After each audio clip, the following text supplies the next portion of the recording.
I'm so happy to be back here in the United States. As Joel said, 2 months in Europe, some of the most delightful summer schools, Scotland and Denmark and Holland and Greece and Romania and Slovakia and a few other places. And the Baha'is are on fire throughout the world. Everywhere I have gone,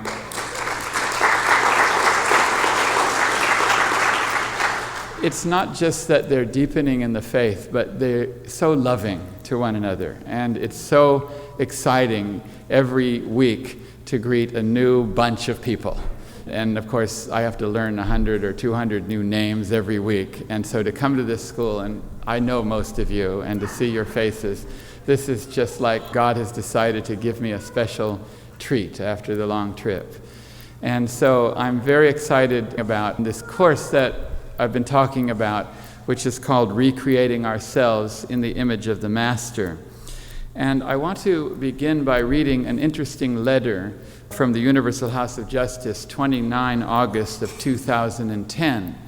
You know that right now we're in a period in which we're commemorating the 100th anniversary of Abdu'l-Baha's travels. He traveled for more than 3 years, and right now we're still in the period of the 100th anniversary of that, and we'll continue in this commemoration all the way into the middle of 2013. But on the very first day when the 100th anniversary began, in other words, 100 years to the day when Abdu'l-Baha first began traveling, the Universal House of Justice wrote a letter to the Baha'i world, and they pointed out that this period, this 100th anniversary celebration or commemoration of Abdu'l-Baha's travels, is much more than a commemoration. A lot of us have been commemorating it. We've had activities in which we've enjoyed telling stories of Abdu'l-Baha and remembering his visit, but the House said it's much more than a commemoration in this letter. Quote, "This anniversary is more than a time for commemoration." And they went on to say that if we were to study Abdu'l-Baha's travels, they would give us an abundance of inspiration and manifold insights from which the body of the believers can today draw. And then they listed 6 areas in which we can gain insights and inspirations into what we're doing today. So basically the House of Justice is saying 1912, when Abdu'l-Baha traveled, is not just about 1912. Rather, it's about 2012, and it's not just about Abdu'l-Baha, it's about us. And then, just to make it clear, they listed 6 areas which they say if we study Abdu'l-Baha's travels, we can learn something about what we can do today in those 6 areas. So I want to mention those 6 areas because maybe some of you in this room are concerned with some of these 6 areas. The first one they said was in our efforts to embrace receptive souls. Is there anyone here in the room that would like to embrace receptive souls? 1, 2, 3. Okay, so here's the point. Here's the point. The House of Justice says you can learn how to do this by studying Abdu'l-Baha's travels in 1912, 1913. The second one they said was in our efforts to raise capacity for service. Is there anyone here that would like to raise capacity for service, either in themselves or in others? 2, 3, 4. That's good. So, once again, the House of Justice says you can do this by studying Abdu'l-Baha. There's something in the record of Abdu'l-Baha's travels that can teach us how to do this thing that we want to do. The third, they said, was to build local communities. Would anyone like to build a local community? Okay, I see a few there too. Okay, once again, we can learn how to do this from studying Abdu'l-Baha. The fourth, they said, was to strengthen institutions. Is there anyone who feels that their institutions could be perhaps a little stronger? 200, 300, okay. So once again, we want to strengthen institutions. We can learn to do so by studying Abdu'l-Baha. The fifth, they said, to exploit opportunities emerging to engage in social action. To exploit opportunities emerging to engage in social action. Who would like to take advantage of some of the opportunities that there are in the world to engage in social action? Okay, The clue to how to do this is in Abdu'l-Baha's record of his journeys. And the sixth, they said, was to contribute to public discourse. To contribute to... In the world today, people are striving, they're struggling to find answers to all kinds of things, and there's a lot of discussion. And we have a lot to contribute, but how can we do that? Through what means can we do that? By what methods can we do that? The House of Justice says you can figure that out by studying Abdu'l-Baha. So this is far more than a commemoration. I do not want to stand up here today, or this whole week, and just tell you happy stories of Abdu'l-Baha. This program is not really about Abdu'l-Baha, it's about us. And it's not really about 1912, it's about today. It's about 2012 and our future. We're so lucky to be Baha'is. Every other religion, they got a manifestation of God and that was it. They just got a manifestation of God and he left and that was it. It's not bad, I'll take it. But we got a Bob. I don't even understand, 19 years and a whole manifestation. That's a mystery to me. Then we get Abdu'l-Baha, and Shoghi Effendi says that his position and his role is unprecedented in the history of humankind. So we get an Abdu'l-Baha. Then we get a Shoghi Effendi. Don't even get me started. Okay. Then we get a House of Justice. We have 5. We get 5. We got a basketball team, and they get a tennis player. And of these 5, Abdu'l-Baha is the one that is so remarkable because even Baha'u'llah bestowed upon him the name, the mystery of God. We don't even realize what he means to us. And it just seems to me that Baha'u'llah wanted to create us anew. He came to make a new race of men. And whenever you want to make anything new, the first thing you do is build a prototype. Because you can't understand something in words alone. If I try to describe something entirely new, it's based on language, and language is based on the past. It's based on what we know and understand. If you want something new, you have to create a prototype. Abdu'l-Baha is God's prototype. He's what we look at and we understand. We hear all these different phrases like forgiveness or courtesy or virtues, but they're just words. And Abdu'l-Baha brings them to life. Shoghi Effendi said that Abdu'l-Baha was the incarnation of every Baha'i virtue and the embodiment of every Baha'i ideal. And so I want to ask you something. When you think of Abdu'l-Baha, what do you think of? What do you think of when you think of Abdu'l-Baha? The only thing you should be thinking of when you think of Abdu'l-Baha is yourself. Every time you see Abdu'l-Baha or you hear a story of him, it should be a challenge to you to do the things that he did. He said something very interesting. He said, "Look at me, follow me, be as I am." A simple 3-phrase, 9-word sentence, and yet it encapsulates 3 processes. 1, to look at him. That's the first stage, to look at him, to study him, to read the stories. And some of us, we think we just want to stay in that first stage because it's so enjoyable to read the stories and to laugh and to enjoy him. But there's a second stage, to follow him. In other words, to copy him, to try and duplicate. But there's even a third stage, be.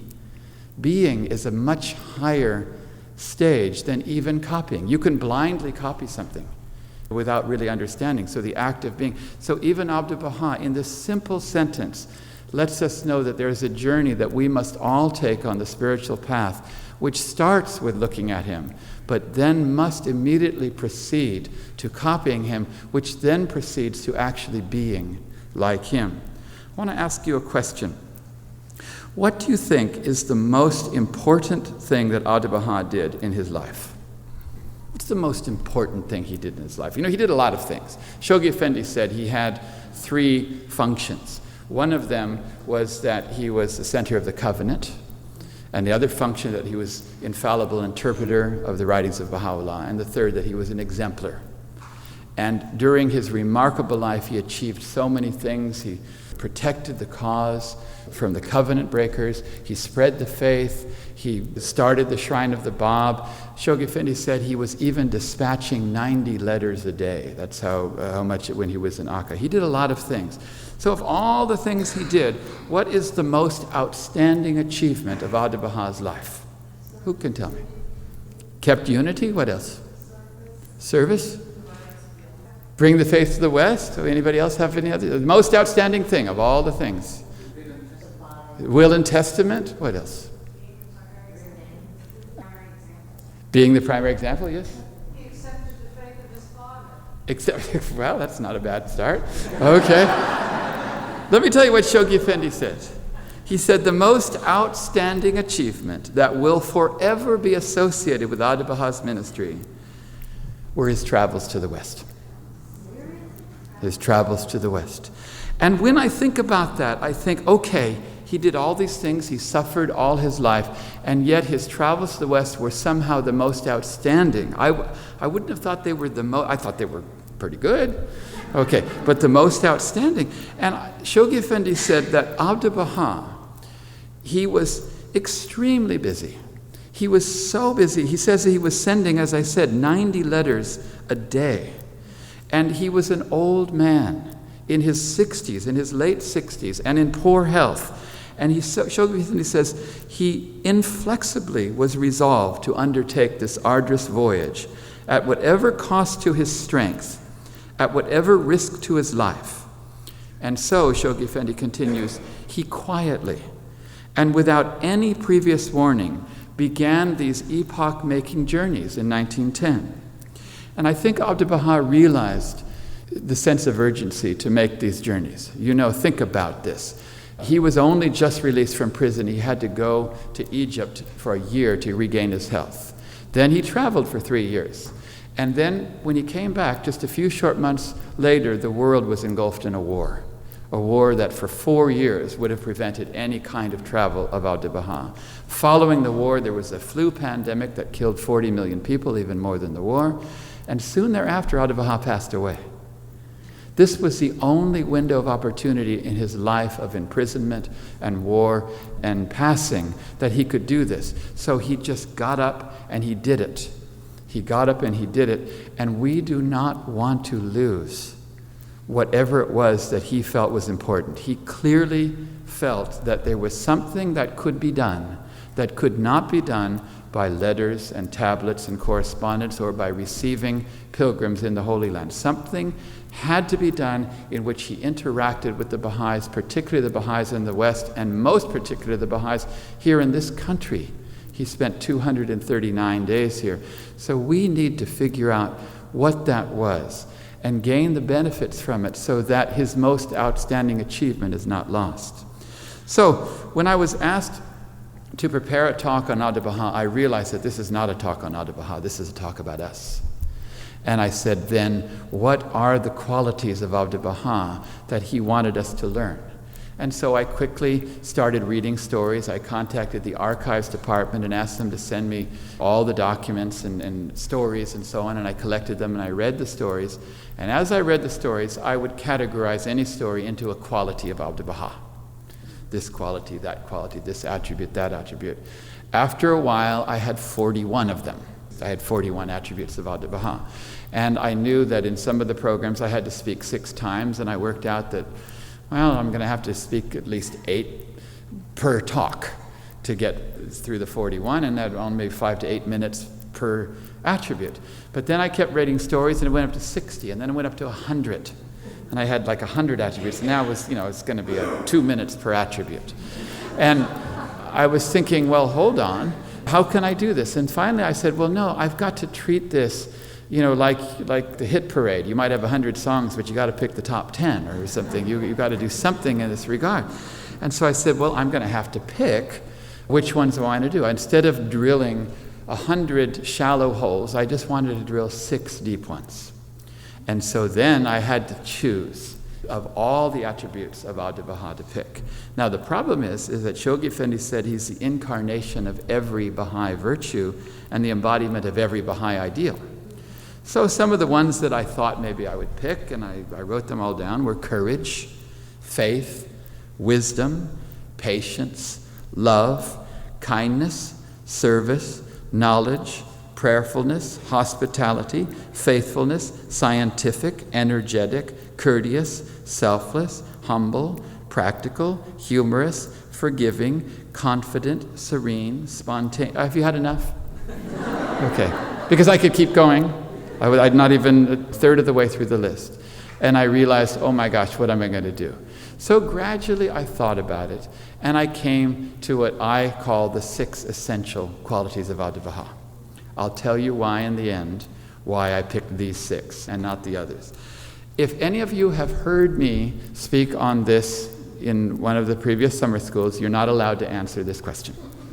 Okay, but those who have not heard me speak on this before, I want you to tell me what you think I picked as the very first one that we're going to talk about this morning. Of all the virtues of Abdu'l-Baha, the incarnation of every Baha'i virtue, of all of those, what do you think I picked first? Who? Service. Someone picked service, and that would seem to be a good guess because Abdu'l-Baha's name is Servant of Baha. That's a good possibility. Maybe that's the one I picked. Perseverance. Keep saying that over and over again. That's good. Yes. Which one did you say? Love. You think love. That's a pretty good one, yes? What did you say? Humility. He prayed for humility every day. That it's possible. One of these may be it. Who else picked one? Courage. You know, I'm glad you said that because Shoghi Effendi mentioned that quality of Abdu'l-Baha many times. Shoghi Effendi seemed particularly attracted to this quality of Abdu'l-Baha. No, I didn't pick that one. Which one? Forgiveness. Such a beautiful virtue. Perhaps I picked it. Yes. Did anyone else? Yes. Loving kindness. Okay, not just love, but kind. Yes. Obedience. Yes. Patience. I'm going to think about that for a long time. Okay, that's a good one. What else? Truthfulness. You have to guess that because it's the foundation of all virtues according to, when you build a house, what do you do first? You put down the foundation. So I had to pick that. Would you agree? No, I didn't pick it. Any more? Trustworthiness. Baha'u'llah wrote a beautiful tablet on trustworthiness. No, I didn't pick it. Yes. Laughter. I like laughter very much. I like that. It's very funny that you mentioned that. So we'll talk about that in a minute. Yes. Fortitude. Selflessness. How many times has he mentioned selflessness in the Tablet of Visitation? That he says, let him drink from the chalice of selflessness, clothe him in the robe of selflessness, immerse him in the ocean of selflessness. Surely I would have picked that, but I didn't. Okay. Detachment. How can you go wrong with detachment? Yes. Anyone else? Of course. I should have picked that. Do you understand how hard this was? Because Shoghi Effendi said he's the incarnation of every Baha'i virtue, and all the virtues, these are good things, aren't they? I had to pick one. And you know which one I picked? I picked the one that Abdu'l-Baha seemed most concerned with himself, that he mentioned more often than any other quality, and the one word which came up over and over again in every account I read of Abdu'l-Baha. I picked the quality of happiness. Happiness. Joy and happiness. And I had to make this my first quality because every time Abdu'l-Baha met someone, the first thing he wanted to know was, were they happy? And if someone was unhappy, he went to them like a bee, straight at them, and tried to make them happy. This was his prime concern. An unhappy person was like a baby dying on the operating table. Everything else was not as important as that person's happiness. And so I had to pick this. In fact, almost every account I read of Abdu'l-Baha said that he was radiantly happy and greeted them with a smile. And I was thinking, let's not be fooled by these photographs that we see of Abdu'l-Baha because they didn't have iPhones in 1912. And as a result, to take a photo, they had to put this big thing in here and then put these lights and then put a sheet over their head, and everyone stood. And in those days, the custom was to stand, quite formal and take the photos. And that's all we have. But the verbal photos, the written photos we have of the correspondence and the letters said that in every moment he was smiling. At every time he met them, he was joyous to meet them. In fact, he said, if we are not happy and joyous in this season, for what other season shall we wait, and for what other time shall we look? And it seems to me that the main purpose of the Baha'i revelation, the main purpose of every appearance of a manifestation of God is to bring us happiness. Baha'u'llah even says that he himself drained the dregs of the cup of sorrow, that all the peoples of the earth may attain unto abiding joy and be filled with gladness. That's why he came, so that we would be happy. And so it seems to me that when I was reading Abdu'l-Baha, I realized that to Abdu'l-Baha, happiness was not something that you are. Happiness was something that you do. He had a different attitude towards it. Happiness is not something that came to you or didn't come to you based on other circumstances. He told people to be happy, and he helped them to do that. I don't know how many of you are familiar with the history of Christianity, but you know how they had this original concept of 7 deadly sins, that there were 7 things that were a sin, and a sin is something that you do yourself that you shouldn't do. And of the original 7 deadly sins, one of them was unhappiness. Originally, in early Christianity, unhappiness, it was in Latin, it's tristitia, or tristitia, and that means unhappiness. And to early Christians, to be unhappy was to be a sin, because if you were ever unhappy, even for a moment, that signified a lack of confidence, trust, and faith in God. That if you're unhappy, it clearly shows that you don't have faith in God. And around about the 7th century, you can look this up in your history books, the Catholic Church wasn't happy with this particular sin. They didn't like it, and one of the popes, Pope Gregory, it's one of the Pope Gregories, he changed this 7th deadly sin to sloth. Sloth, which means to be lazy or unproductive or not work and so on. It's not quite the same thing. But I think perhaps the early Christians had it right, that we need to take responsibility for our own happiness. Today we live in a world where people think that if they're unhappy, they're a victim of unhappiness. They need to take a pill, perhaps, to overcome it, or they need to be entertained, or some external force has to come. It's very interesting. When I first came to Los Angeles from Tennessee, people in Tennessee are pretty happy, with a few exceptions, and I'm not going to mention any names, but people in Tennessee are pretty happy. And when I got to Los Angeles, I noticed that every time I met someone in the evening, they would say, "You can't believe what a terrible day I had. Oh, the traffic, it was terrible. Oh, my boss, you can't believe what he said." They would say that. And the other person would say, "Oh, you think you had a bad day." And they would immediately then try and one-up them with their unhappiness. And as I observed this, I realized that the primary mode of human interaction was to share our unhappiness. We felt it totally obliged to tell everybody how bad our day was, how bad our life was, and to share it. And when you talk about things and keep reporting them, they become larger, they become magnified in your mind. In fact, you experience them again. Something happens to you once, but then you retell it, it happened to you again and again and again. I remember when my children were young, Emily and Joel and some, I would come home, and one of them would tell me what the other did to them, 8 hours earlier. And as they were telling me, they would start to cry. And I'm saying, "Why are you crying now? It happened 8 hours ago." But just the mere retelling of it causes them to re-experiencing it. And this is what we do in life. We carry around our unhappiness. The first thing we need to do if we want to be like Abdu'l-Baha is never unburden other people with our unhappiness. But furthermore, never try to one-up somebody when they're unhappy and say, "Oh, you think..." Abdu'l-Baha, when people said they were unhappy, he didn't say, "Oh, yeah, we'll try living in Akka."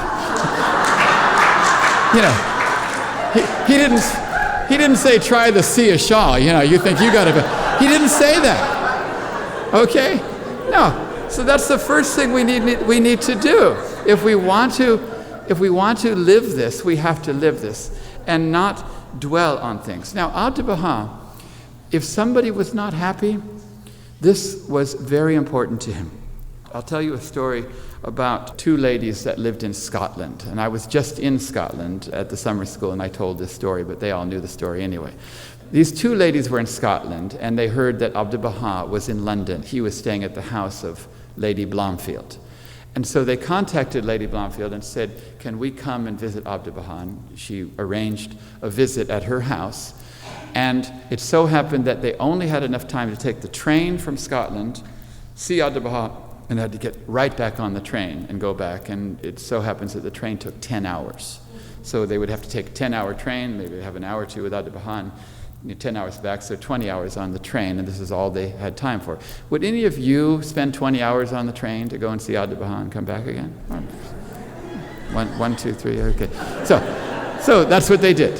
So every moment was precious. They got on the train, they traveled, they went to the house, and Lady Blomfield had arranged a private meeting just with the two ladies and Abdu'l-Baha, and this was so special.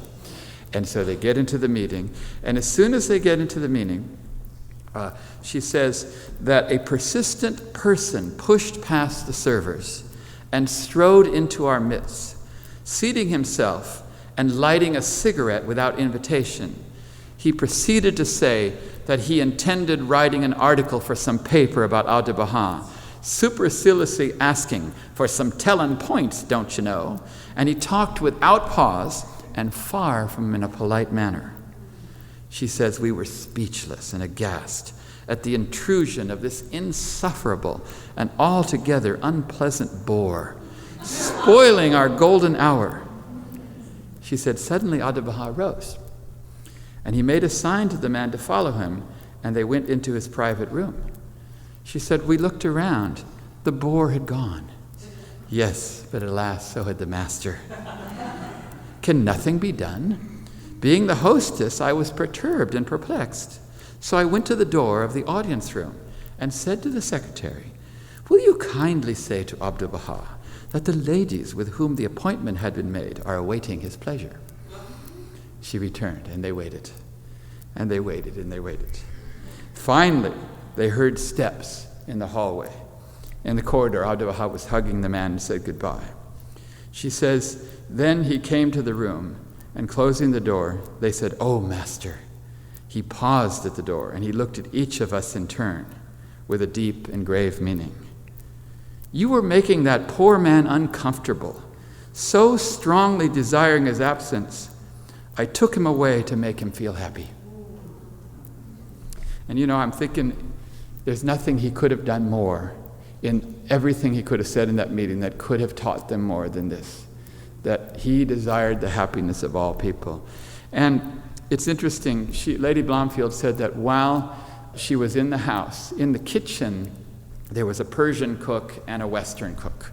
And they were doing something. Abdu'l-Baha was upstairs in his room.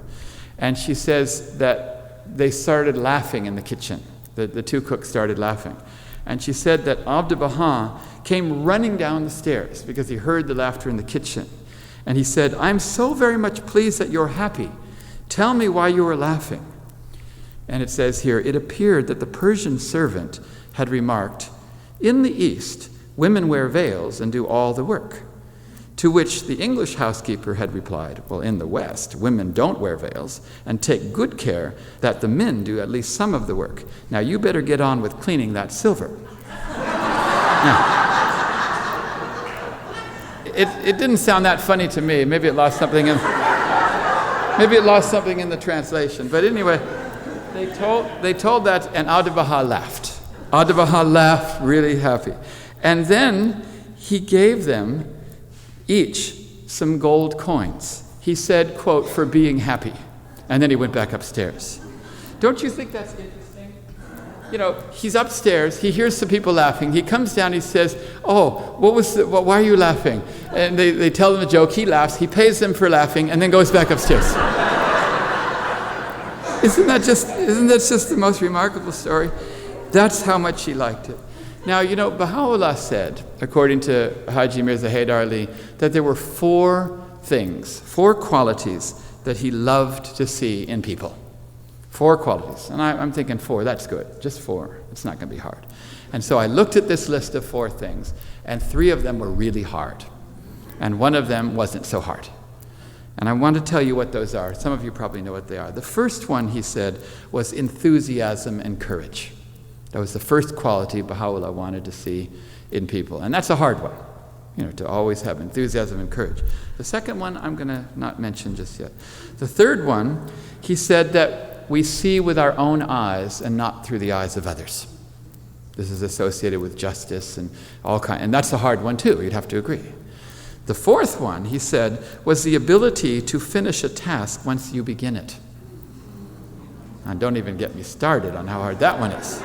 Okay, I could never finish even telling you. So those are 3 of the 4 qualities Baha'u'llah wants us to fulfill. You know, enthusiasm, courage, seeing with our own eyes and not the eyes of others, and the ability to finish a task once, you know, begun.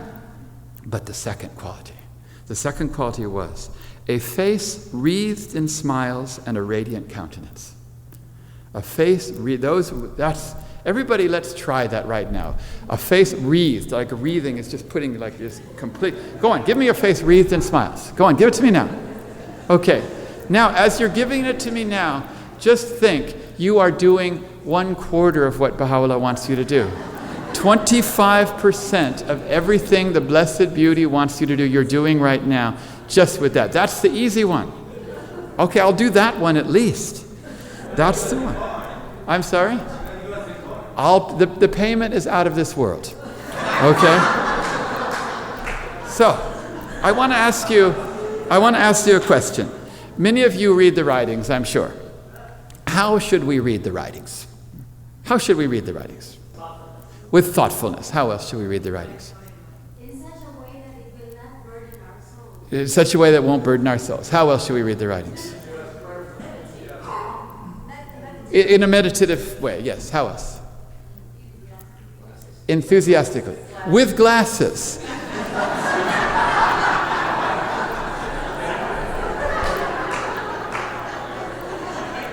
There's no wrong answer here, and that one is, okay.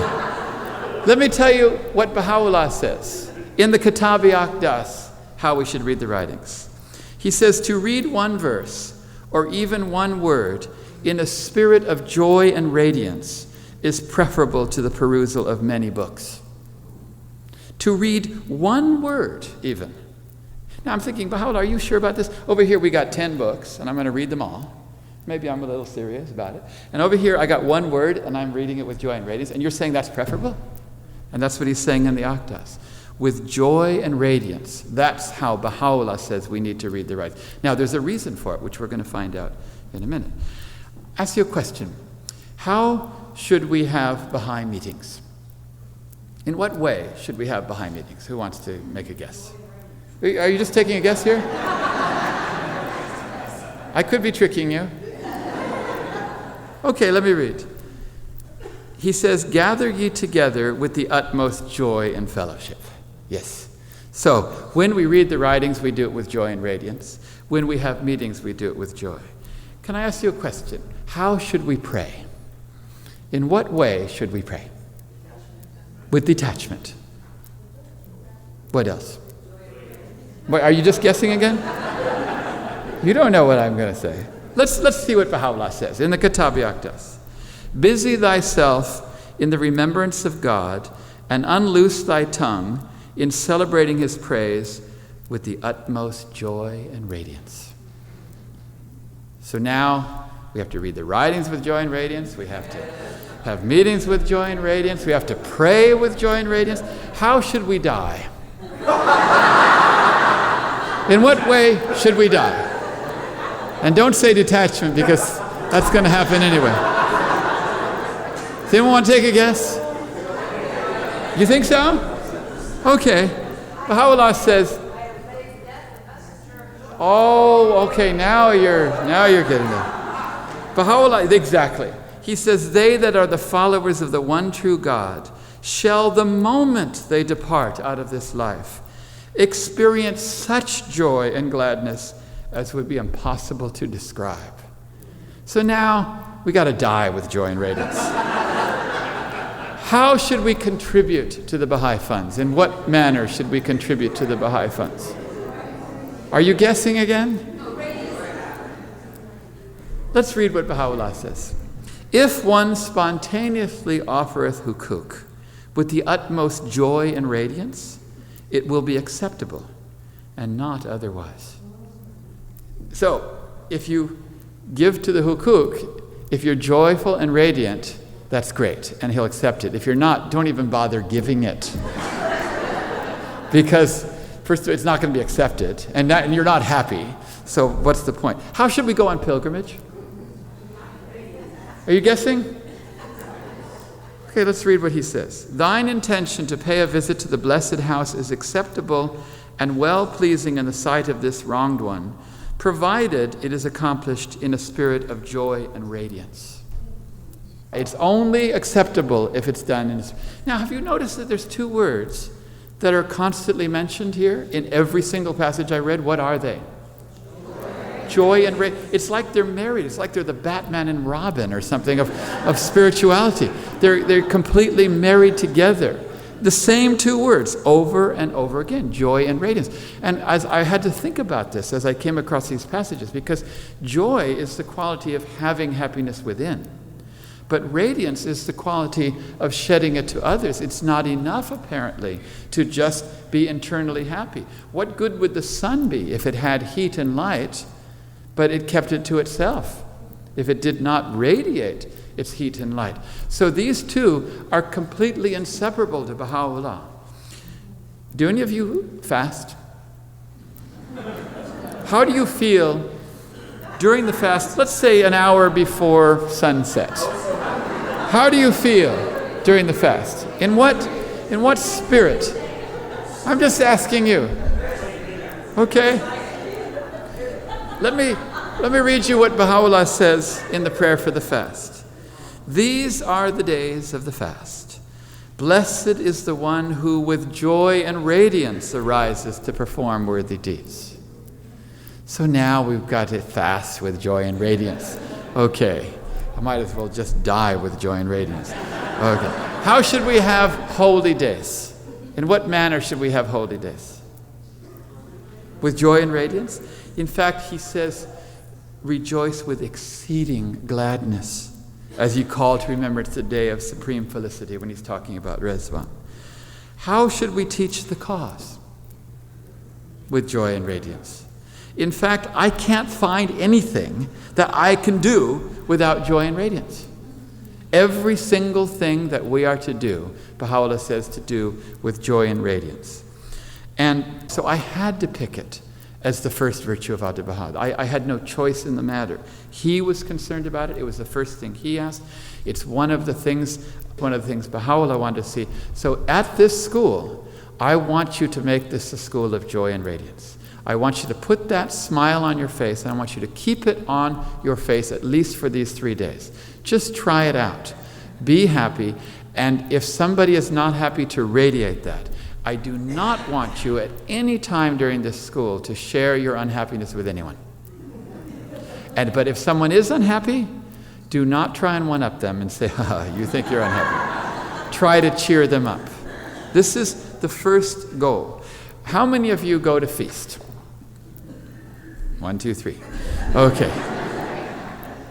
When you're driving to feast, what are you thinking about? What you're going to do at feast? What is this? Are you thinking about maybe the food you're going to eat? Are you thinking about what items for consultation you want to raise? Are you thinking about, how you're dressed and how people will think about, what you look like or something like that? Well, I can tell for most of you that's not a concern, but anyway. But no, I shouldn't have said that. Don will erase that from the recording. Okay, no problem. So, but what are you thinking about? What are you thinking about as you're driving to feast? Audubon tells you what to think about. He says, as you're going to feast, he says, each one of you must think how to make happy and please the other members. That's our goal. Our goal is to go there and think how. And you have to think how. You don't just, try, you just to tickle them or to, do a dance. You have to think how to make people happy. He wants you to concentrate on that as you go to feast. Now, I want to ask you, what is happiness?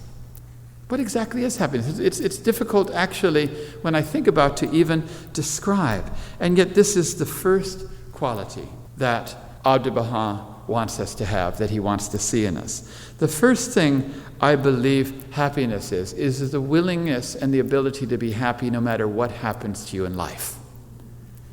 Happiness is not something that comes to you because good things happen to you in life.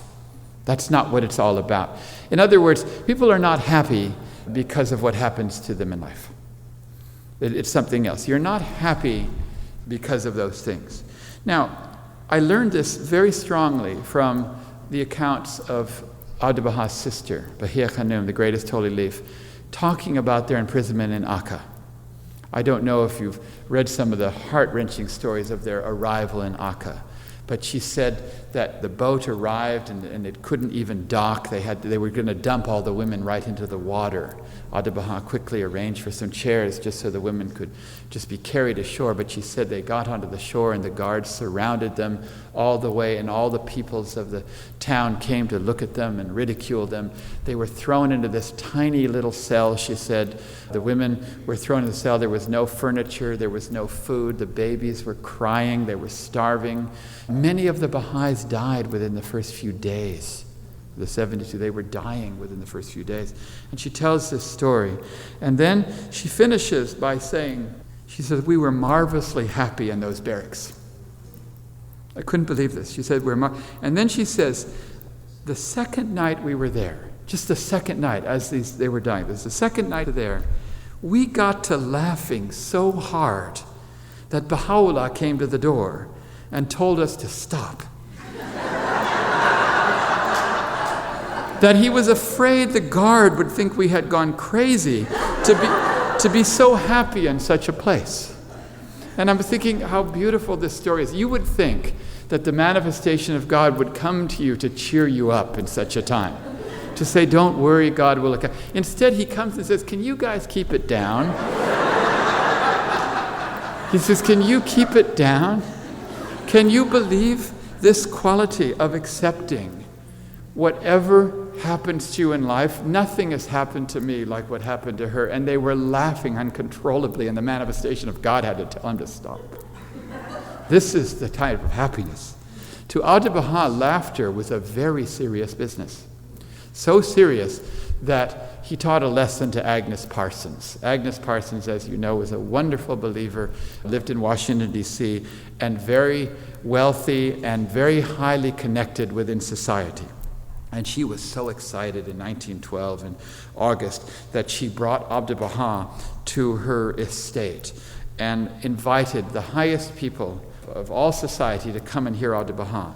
It says that she had people outstanding in every walk of life to meet Abdu'l-Baha. Culture, science, art, wealth, politics, achievement, they were all represented, and she was so excited for Abdu'l-Baha to give them a profound speech on the teachings of Baha'u'llah and impress this wonderfully impressive gathering. And so Abdu'l-Baha got to the gathering, he looked at the people, and he told them a funny story. And then he laughed. He laughed at the story himself. And they all kind of laughed. And so he told another funny story, and they laughed a little harder. And then he told another story, and he laughed himself at the story, and he went on and on like this. Finally, they started telling him funny stories, and he laughed. And then all the time was finished, and the meeting was over.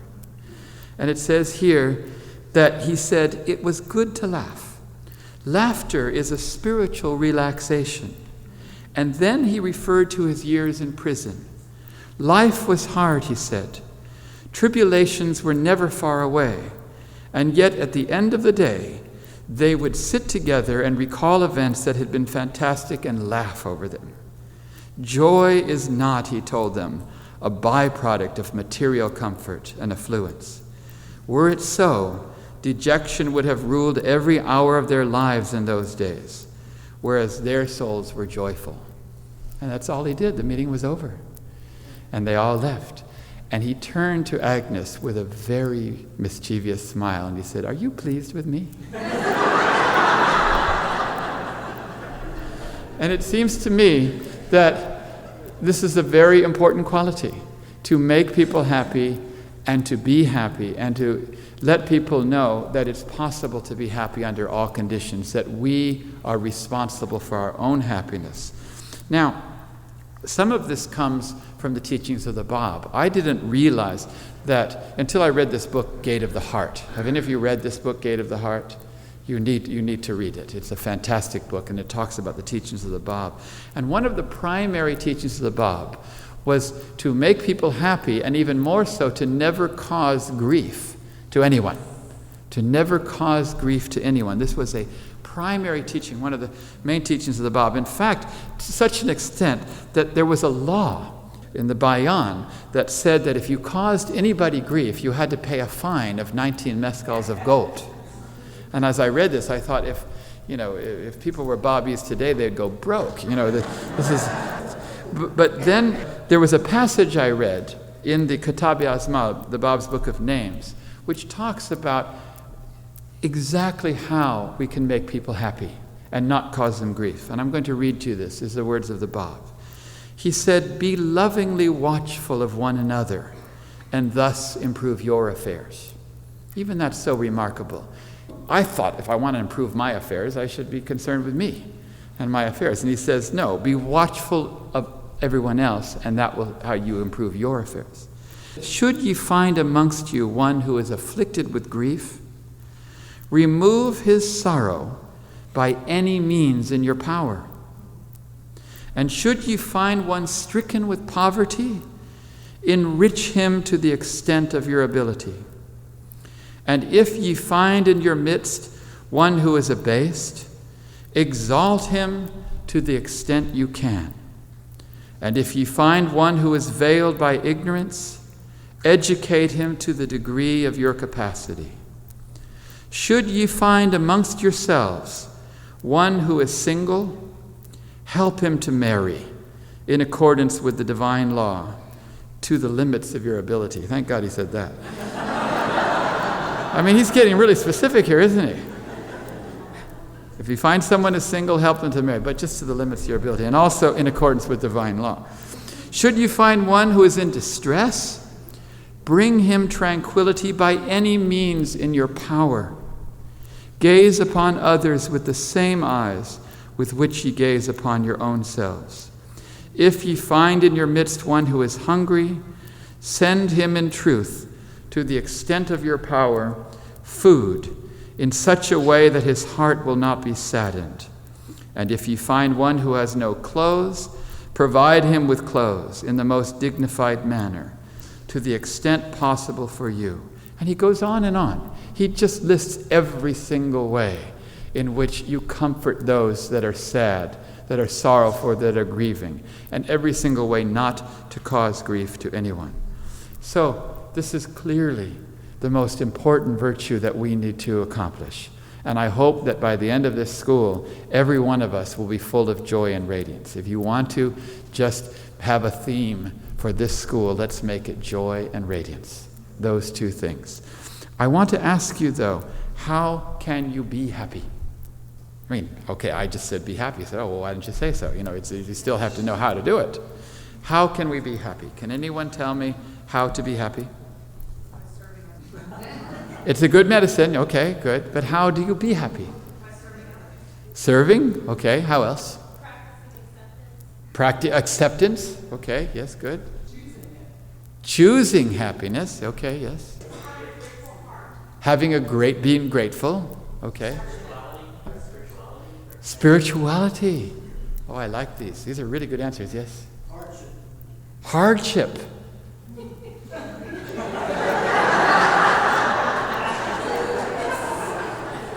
It's funny, and yet I can tell just by the way you say that you understand. Let me tell you what I think is the first step to being happy. The first step to being happy is to understand that there are two kinds of happiness. There are two kinds of happiness. There's the good and the bad. It's kind of like cholesterol. There's There's two good and bad clouds. So my doctor tells me, okay. There's true and false happiness. I first figured this out when I read one of the hidden words, and I was quite sure that Baha'u'llah used the wrong word. I thought he made a mistake. And, being pedantic like I am, I felt obliged to correct the manifestation of God. Because he said in one of these hidden words, he said, should prosperity befall thee? And I'm saying, no, Baha'u'llah, befall is a verb that you apply to a bad thing. Befall is something, if something bad happens to you, that befalls you. But you're talking about prosperity here, and you're using the verb befall. And I'm thinking probably he didn't make a mistake. He was probably making a point by using that particular word. But he says, should prosperity befall thee, rejoice not. And should abasement come upon thee, grieve not. For both shall pass away and be no more. So he's telling us to do two things, and one is a lot harder than the other. The second one, when bad things, abasement and other bad things happen to you, don't be unhappy. Okay, maybe I can accept that. But when prosperity comes to you, to not rejoice, to not be happy, that's actually harder in a way, isn't it? It's a harder thing to do. And yet when I thought about it, I realized that if you rejoice in wealth, you're always going to be unhappy when it's taken away from you. If you enjoy attention, you're always going to be sad at the lack of it. If you enjoy praise, you're always going to be unhappy when you don't get it. If you enjoy comfort or you enjoy luxury, you're always going to be unhappy with it. So Baha'u'llah makes these two commands because he says, don't have the bad happiness, because it will always lead to unhappiness, because you're placing your confidence in things that are going to be taken from you sooner or later. Another passage that I found in the writings that I was quite sure Baha'u'llah was using the wrong word. He says this, he says, the true lover yearneth for tribulation, even as doth the rebel for forgiveness and the sinful for mercy. And I said, yearneth? Yearneth, Baha'u'llah? Are you sure? I mean, what do you yearn for? Okay, I mean, when you get up in the morning, you yearn for a good cup of coffee, or you yearn for some food. What are all the things you yearn for? But you come home from a hard day's work, and you're tired, and you say, I really yearn for some tribulation. Do you yearn for that?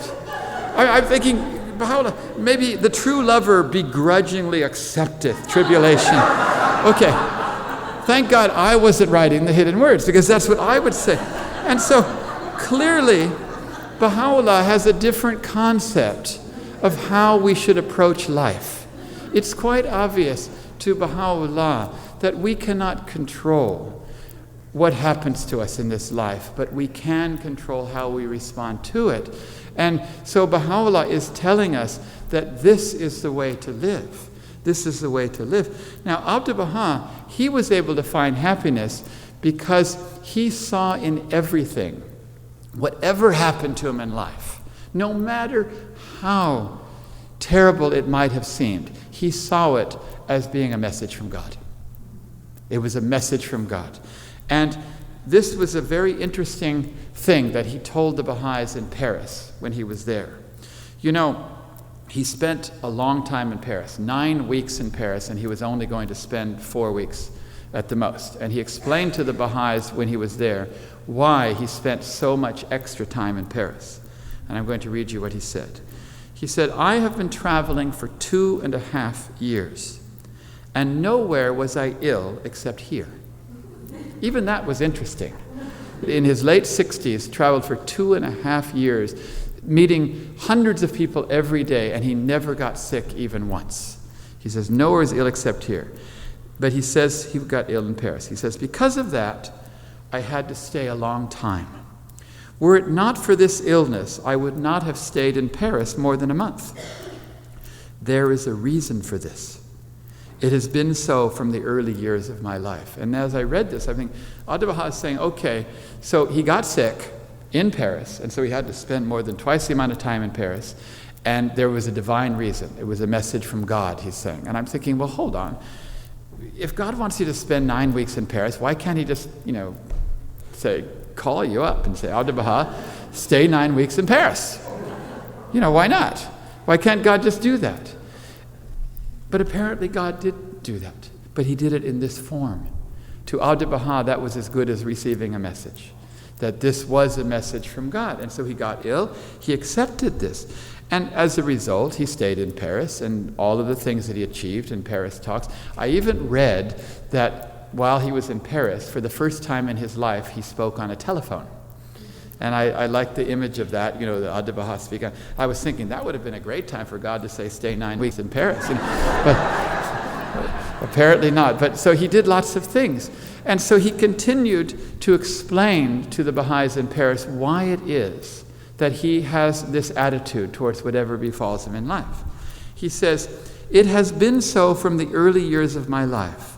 The wisdom of whatever has happened to me has become apparent later. While I was a child in Tehran, 7 years of age, I contracted tuberculosis. There was no hope of recovery. Afterwards, the wisdom of this and the reason became evident.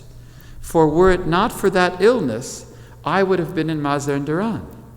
But because of it, I remained in Tehran and was there when the Blessed Perfection was imprisoned. Thus, I traveled to Iraq in his company.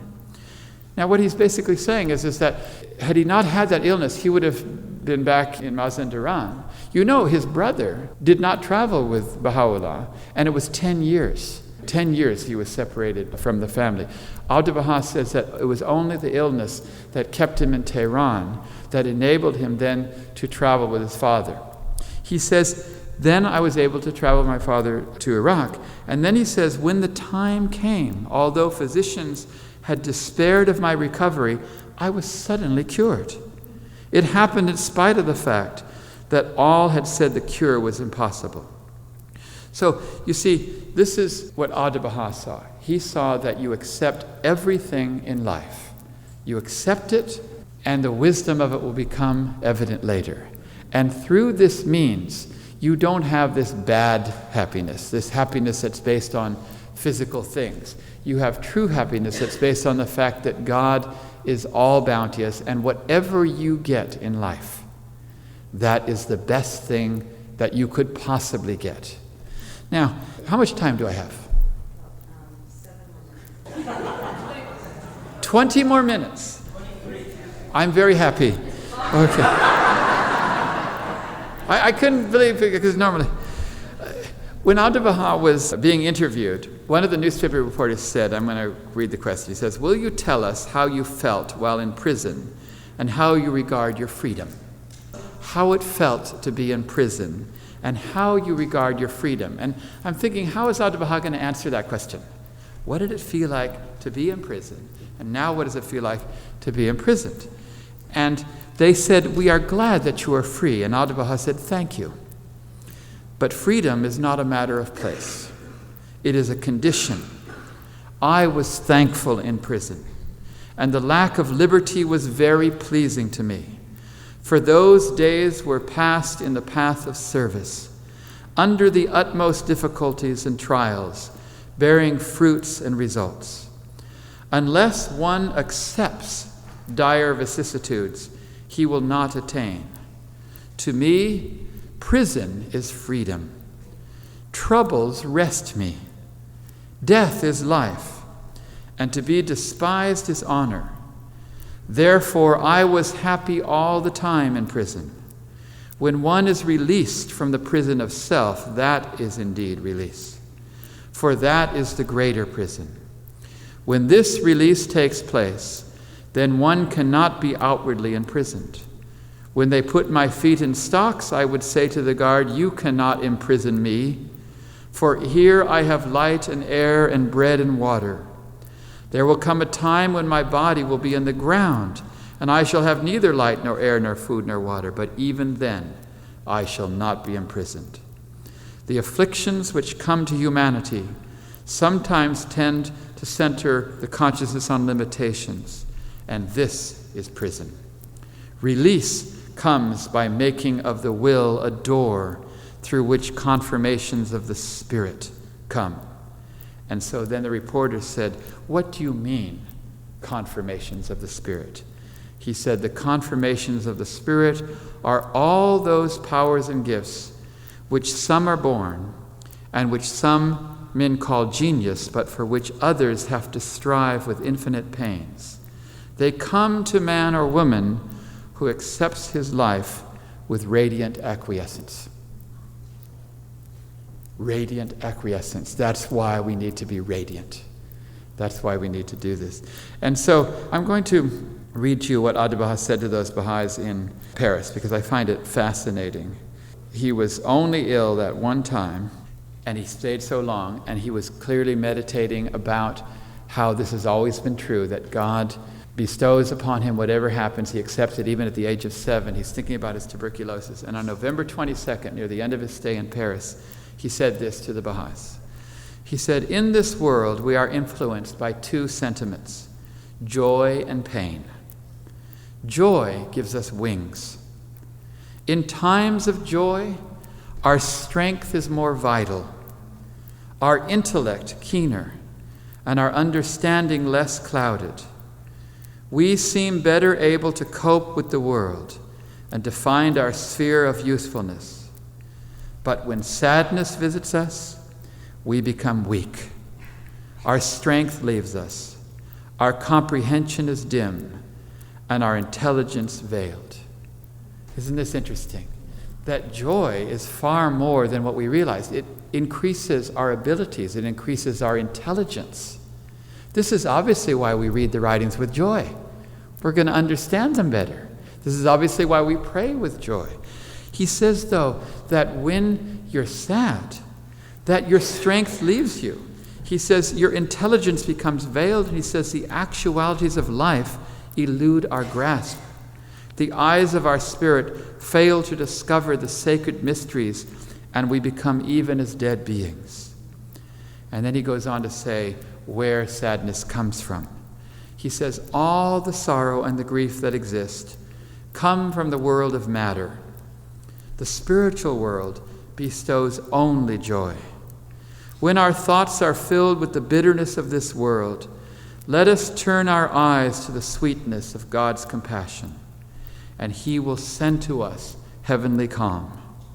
If we are imprisoned in this material world, our spirit can soar into the heaven, and we shall be free indeed. I myself was in prison 40 years. 1 year alone would have been impossible to bear. Nobody survived that imprisonment more than a year. But thank God, during all those 40 years, I was supremely happy.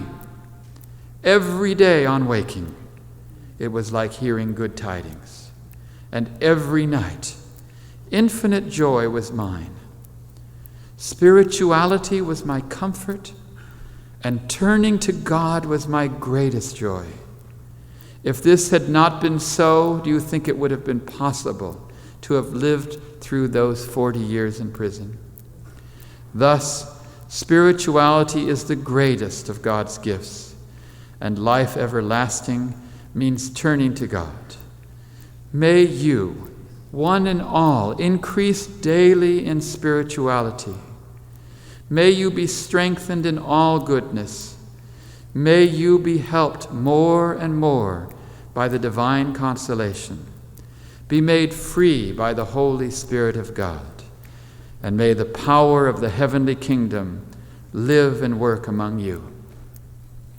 Isn't that a beautiful talk? Entirely on joy and radiance. I would have loved to have been there in Paris, just to have heard Abdu'l-Baha say that, recalling his own imprisonment and sharing his utmost feelings about this prime quality of Abdu'l-Baha. The first quality that I want to talk about, there are 5 more to come, but this one is the one we have to practice now. So let's try it one more time. Let's put that smile on our face. Okay, and let's radiate. Turn to our left and right and radiate that smile.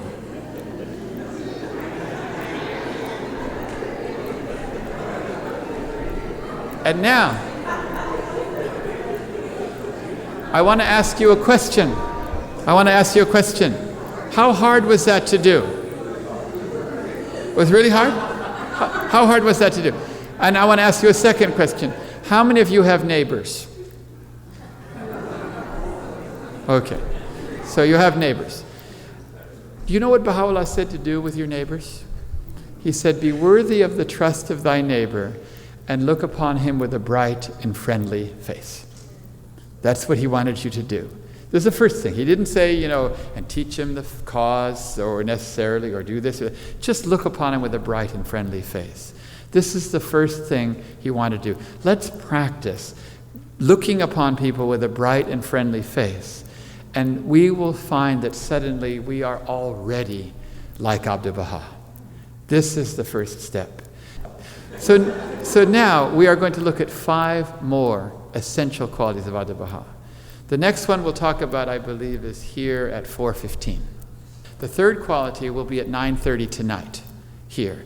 And if those of you cannot make these sessions, don't worry, because Don records them and you can get them. Tomorrow morning we'll do the 4th quality at this same time. And then tomorrow at 4:15 we'll do the 5th quality, and we'll do the 6th quality Monday morning. And by the end of that, we will have what I consider to be the 6 essential qualities of Abdu'l-Baha. And believe me, it is not impossible for us to become like Abdu'l-Baha. I do not believe that he would have said he's the perfect exemplar and say, look at me, follow me, be as I am, and then he would snicker in the back and say, good luck to that, you guys.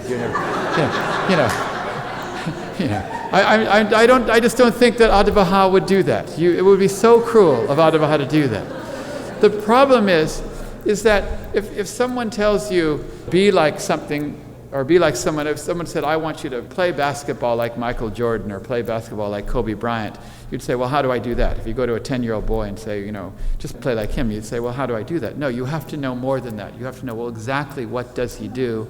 How did he do it? By what methods should we do it? So I want you to remember that Abdu'l-Baha, he's not just a happy story that you read and listen and laugh. Abdu'l-Baha is a challenge to you to become a new race of human beings. Every time you read a story of Abdu'l-Baha, say, when is the last time I did that? Or could I do that? Or how can I do that? Abdu'l-Baha is a challenge to each and every one of us. And so this is what we're going to do. I have given this program now 8 times. This is the 9th time I've given the program. And at the end of some of the schools, some of the people came up to me and said, thank you so much for this program. You've given me a lot to think about. And when I heard that, I was terribly upset and disappointed because I felt I had failed. If they had come up to me and said, thank you, you've given me something to do, I would have been happy. Because what does it matter what we think or believe or accept?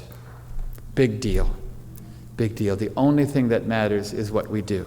This is true religion. And so this talk, don't come up to me after this talk and say, I gave you something to think about. But if you want to come up and say, oh, now that I hear that this is what Abdu'l-Baha did, I'm going to try and do that a little more, that will make me happy. And so I want you all to see if you can guess. What is the 2nd quality of Abdu'l-Baha? How much time do we have? We have 12 minutes. What am I going to talk about at 4:15 this afternoon? The 2nd quality of Abdu'l-Baha. Encouragement, to give people courage. Wonderful quality. No, I didn't pick that one. What's another one? Service. You're going to keep saying that one, aren't you? It's not the one this afternoon. Maybe it might be one of the 6. I can't tell you. Patience. Yes? No, it's not the one. Amy? Humility. Action. Love. Perseverance. Kindness. Gratitude. Contentment.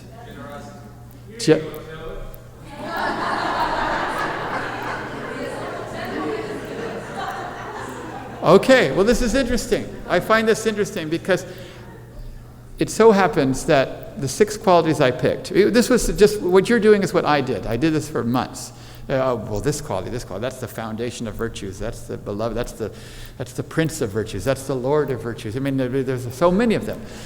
And then I found several passages of Abdu'l-Baha where he said farewell to the Baha'is. I'm not going to tell you when, because you're going to go to the book and find them. I'm not going to tell you the date, but on several occasions he said farewell, and he only said a few words. And in several of these farewell speeches, he mentioned a few certain things. And he mentioned all 6 of the things that I'm going to talk about. He mentioned all 6. And I thought, well, if Audubon, these were his parting remarks, out of all the things he could choose, I decided to pick. So don't think that it was me that picked these. This is not my 6. Okay, that's a little secret. But none of you have gotten the second quality. And so I can't tell you. You're going to have to come at 4:15. You're going to have to come at 4:15. But the point is that we're going to talk a lot about becoming like Abdu'l-Baha. And I don't want any of you to despair. Because Abdu'l-Baha has said there is a way to your spiritual development. And the way is to not compare yourself to anybody. Not to compare yourself to anybody because you think they're better than you, or to compare yourself to anybody because you think you're better than them.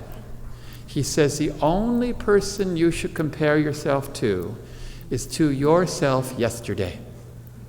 That's it. Just compare yourself to yourself yesterday, not a week ago or a month ago, and not where you're going to go.